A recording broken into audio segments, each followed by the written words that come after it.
Evening friends, আশা করছি সবাই ভালো আছো, সুস্থ আছো। তো দুটো রেসিপি ছেড়েছি। কেউ কেউ কমেন্ট করেছো ভালো হয়েছে, আর দুজন আমাকে কমেন্ট করেছো যে একজন বলেছো স্পাইসি ম্যাগি রেসিপি দিতে, আর একজন বলেছো চিলি পটেটো রেসিপি দিতে। আমি আপাতত যে প্রথম বলেছো স্পাইসি ম্যাগি তার কমেন্টটাই আগে করছি, তারপরে আমি চিলি পটেটোও করবো। আজকে স্পাইসি ম্যাগি রেসিপিটা তোমাদের সাথে শেয়ার করছি। এখন রেসিপিটা করি, তাহলে আমার মেয়েদেরও খাওয়া হয়ে যাবে। কিন্তু আমি মাঝে মাঝে শুধু স্ন্যাক্সই দেখাবো তা নয়, আমি কিন্তু দৈনন্দিন জীবনে রান্নাবান্নাগুলো শেয়ার করবো, ঠিক আছে? কোনো দিন স্ন্যাক্স, কোনো দিন দৈনন্দিন জীবনে রান্নাবান্না, কোনো দিন ভ্লগ। সেটা আমার মুডের উপর ডিপেন্ড করবে। বোঝাতে পারছি? তোমরা যদি আমাকে ভালোবেসে থাকো, নিশ্চয়ই সবসময় যেমন পাশে ছিলে পাশে থাকবে, আমি জানি তোমরা পাশে থাকবে। ঠিক আছে, তো চলো স্পাইসি ম্যাগিটা কীভাবে তৈরি করি চলো দেখতে থাকো। আশা করছি আজকে ভিডিওটা তোমাদের ভালো লাগবে। তো এখানে আমি নিয়ে নিয়েছি 2 প্যাকেট ম্যাগি, 2 ম্যাগির মশলার প্যাকেট, আর নিয়েছি একটা টমেটো আর 2 পেঁয়াজ। আমি আপাতত 2 ম্যাগি দিয়ে করছি, তোমরা তোমাদের আন্দাজ মতো করবে।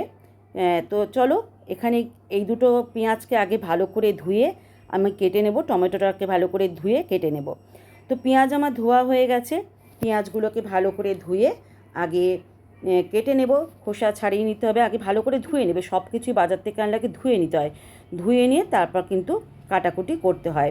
কেটে কখনোই জিনিস ধুতে নেই, আগে ধুয়ে নেবে তারপর কাটবে। তো পেঁয়াজের খোসা ছাড়িয়ে নিয়েছি, এবার পেঁয়াজগুলোকে কুচি কুচি করে আমি লম্বা লম্বা করে কেটে নিচ্ছি। আর ওইদিকে টমেটোটাকেও কেটে নেব। একটা জিনিস তোমাদের সাথে শেয়ার করতে ভুলে গেছি, সেটা হচ্ছে ক্যাপসিকাম। তো তোমরা কিন্তু এখানে ক্যাপসিকামও দিতে পারো, পারলে কিন্তু গাজরও দেওয়া যায়। তো আমি এখানে গাজরটা স্কিপ করছি, শুধু টমেটো, ক্যাপসিকাম আর পেঁয়াজটা দিয়ে আমি কিন্তু স্পাইসি ম্যাগিটা করব। সবজির মধ্যে এটা আমি ইউজ করছি। তো ওইদিকে কাটা হয়ে গেছে, গ্যাস ওভেনটা জ্বালিয়ে নিলাম। এবার বসিয়ে দেবো ননস্টিকের একটা কড়াই। তো আমি কিন্তু 2 দিন ধরে তোমরা দেখেছিলে রান্নার রেসিপি করছি, সেটা দৈনন্দিন জীবনে আমার যে কড়াই ছিল সেই কড়াইতে আমি দেখাচ্ছিলাম। আমার মতে কড়াইটা কোনো ফ্যাক্টর নয়। যে মানুষকে ভালোবাসে, তার রান্না দেখতে, তার ব্লগ দেখতে ভালোবাসে, তার রিলস বলো যে কিছু সে সোশ্যাল মিডিয়া আপলোড করুক না কেন, সেটা ভালোবাসে, সে কিন্তু তাকে সবসময়ের জন্য সাপোর্ট করবে, সে কড়াই বাজে হোক বা ভালো হোক। তবু একটা দেখার সুষ্টব্য আছে, তো সেই জন্য ননস্টিকের কড়াইটা কিনেছি। এবার থেকে এখানেই আমি রান্নাবান্না দেখাবো। তো দিয়ে দিলাম তেল, সর্ষের তেল সামান্য পরিমাণে দিয়েছি, বেশি দেবে না, কিছুটা দেবে। দিয়ে এখানে দিয়ে দিলাম পেঁয়াজ কুচিগুলো। পেঁয়াজগুলোকে ভালো করে দিয়ে এর মধ্যে পেঁয়াজটাকে দেওয়ার পর আগে কিন্তু পেঁয়াজটাকে একটু লালচে করে আমাকে ভেজে নিতে হবে। সমস্ত পেঁয়াজগুলো দিয়ে ভালো করে তেলের সাথে মিশিয়ে নিলাম, মিশিয়ে ভালো করে কিন্তু লালচে করে ভেজে নেব। খুব একটা ব্রাউন কালার করব না, হালকা যখন ভাজা হবে লালচে লালচে কালার ধরবে, তখনই কিন্তু এর মধ্যে আমি টমেটো আর ক্যাপসিকামটাকে দিয়ে দেব। নিয়ে সেগুলোকেও কিন্তু আমি নাড়াচাড়া করব। তো দেখো আমার হালকা বাদামি কালার চলে এসছে, আমি কিন্তু খুব একটা লালচে করলাম না, এটাকে হালকা বাদামি কালার করেই কিন্তু করতে হয়। তো এরপরে হালকা বাদামি কালার হয়ে যাওয়ার পর আমি এখানে আমার কেটে রাখা ক্যাপসিকাম আর টমেটোগুলোকে দিয়ে দেব। যে যেরকম আন্দাজে নিতে চাও সেরকমভাবে কিন্তু নেবে। এখানে দিয়ে দিলাম টমেটো কুচিগুলোকেও। দেওয়ার পর এটাকে কিন্তু ভালো করে আবার সমস্তগুলোকে একসঙ্গে একটু ভালো করে ভাজা ভাজা আমাকে করে নিতে হবে, কারণ এগুলো তো কাঁচাই থেকে যাচ্ছে না, তো সেইগুলোর জন্য একটু ভাজা ভাজা হলে কিন্তু ভালো লাগবে। তো ভালো করে চলো এটাকে ভেজে নিই।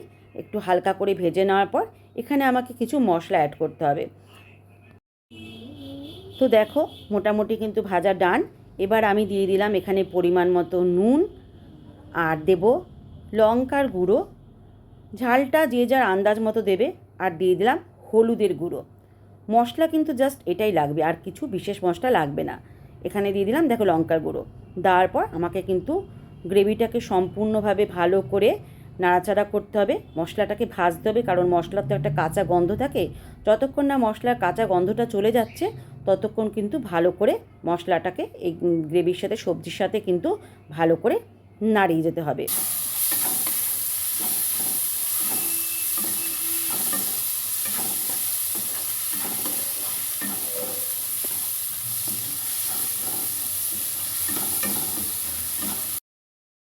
তো আমার কিন্তু মোটামুটি ভাজা কমপ্লিট হয়ে গেছে, মশলা ভাজা।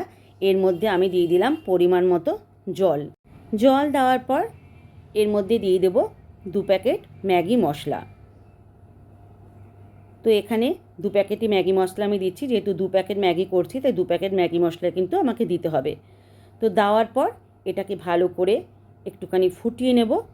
ফুটিয়ে নেওয়ার পর এর মধ্যে কিন্তু আমি দিয়ে দেব 2 প্যাকেট ম্যাগি।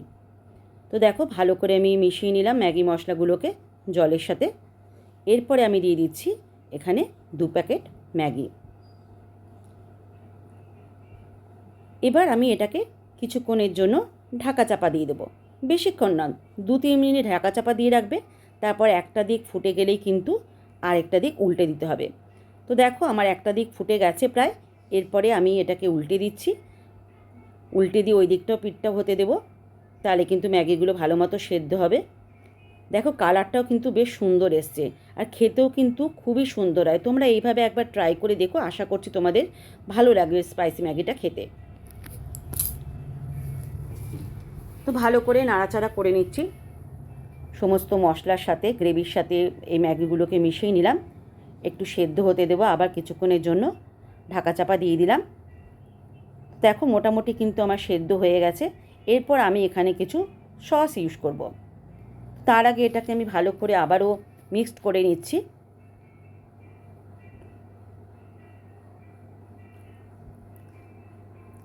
তো আমার মিক্সড হয়ে গেছে। এরপর আমি এখানে কী কী মশলা দিচ্ছি দেখো। দিয়ে দিলাম সোয়া সস পরিমাণ মতো, আর দেব চিলি সস, আর সঙ্গে দেব টমেটো সস। ঝালটা যে যার আন্দাজ মতো দেবে, কারণ সবাই তো ঝাল সমান খায় না। তো যাই হোক, আমি আমার পরিমাণ মতো চিলি সস দিলাম, আর দেব টমেটো সস। ব্যাস, আর কিচ্ছু লাগবে না। এটাকে ভালো করে আমি মিক্সড করে নেব। আমার কিন্তু মোটামুটি স্পাইসি ম্যাগি শেষের পর্যায়ে। তো ভালো করে আমি মিক্সড করে নিচ্ছি সমস্ত মশলার সাথে সসগুলোকে। দেখতে দেখো কত সুন্দর লাগছে, খেতেও কিন্তু খুবই টেস্টি হয়। একবার তোমরা আমার মতো করে রান্নাটা করো, আশা করছি ভালো লাগবে তোমাদের। তো আমার স্পাইসি ম্যাগি মোটামুটি ডান। এবার ছড়িয়ে দিলাম অল্প করে ধনেপাতা কুচি। এবার এটাকে একটু মিক্সড করে দেবো, হালকাভাবে মিক্সড করব, কারণ ধনেপাতা কুচিগুলো উপর দিকে থাকলে বেশ ভালো লাগে দেখতে। তো এটাকে কিন্তু আমি গরম গরম সার্ভ করব, বেশ ভালো হয় খেতে। তোমরা আশা করি একবার ট্রাই করবে। তোমাদের অনুরোধে এই ভিডিওটা বানানো। আশা করছি ভিডিওটা ভালো লেগেছে। যদি ভালো লাগে তাহলে একটা লাইক, শেয়ার আর সাবস্ক্রাইব করতে কিন্তু ভুলো না। চলো এবার এটাকে আমি প্লেটে নামিয়ে নিই। তো দেখো গরম গরম স্পাইসি ম্যাগি যতটা দেখতে লোভনীয়, ততটাই খেতেও কিন্তু দুর্দান্ত হয়। তো চলো এবার টেস্ট করে দেখা যাক কেমন খেতে হলো এই স্পাইসি ম্যাগিটা। তো তোমাদের শেষ লুকটা আবার শেয়ার করছি, দেখো তো কেমন হয়েছে দেখতে। তো এই হচ্ছে আমার স্পাইসি ম্যাগি। তো কেমন সুন্দর লাগছে দেখো দেখতে। যদি ভালো লাগে তাহলে অবশ্যই অবশ্যই ট্রাই করো, আশা করছি তোমাদের ভালো লাগবে খেতে। তো চলো আমিও খেয়ে দেখি কেমন হলো আমার তৈরি স্পাইসি ম্যাগি খেতে। তো গরম গরম এই স্পাইসি ম্যাগি একবার খেলে কিন্তু মুখে সারাক্ষণ লেগে থাকবে বন্ধুরা। তো চলো খেয়ে বলি কেমন হয়েছে। জাস্ট অসাধারণ হয়েছে খেতে বন্ধুরা। একবার হলেও তোমরা এভাবে স্পাইসি ম্যাগিটা ট্রাই করো। আর যদি ভিডিওটা কিছু ভালো লেগে থাকে তাহলে একটা লাইক, শেয়ার আর সাবস্ক্রাইব করতে কিন্তু একদম ভুলো না।